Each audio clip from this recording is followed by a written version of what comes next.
สวัสดีค่ะวันนี้เนาจะมาออกกำลังกายเพื่อสุขภาพนิดนึงเนาะจ้าวันนี้อากาศดีฝนตกเศร้าใหม่ๆก็เลยมาออกกำลังกายยืดเส้นยืดสายนิดการออกกำลังกายนี่ก็มันก็เฮ็ดให้สุขภาพจิตดีเนาะจ้าเฮ็ดโยคะเป็นศาสตร์ทางศาสนาฮินดูนะจ้ามันสามารถยืดเส้นยืดร่างกายเฮาให้ผ่อนคลายได้ยิ่งอายุหลายๆมันก็คือแบบ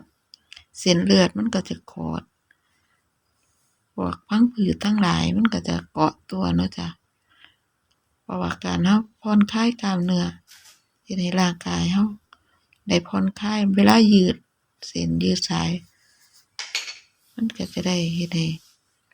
สุขภาพเฮาจะได้บ่ร่างกายมันจะได้มีการยืดหยุ่นเนาะจ้ะโยคะมันก็เป็นแบบเฮ็ดง่ายๆเฮ็ดค่อยๆเฮ็ดคนที่อายุหลายๆแล้วก็ต้องค่อยๆเฮ็ดค่ะเป็นโยคะนี่เป็นศาสตร์ที่เฮ็ดบ่รุนแรงเฮ็ดค่อยๆเฮ็ดช้าๆไปแบบช้าๆเนาะจ้ะเฮ็ดให้ร่างกายเฮาปรับสมดุลได้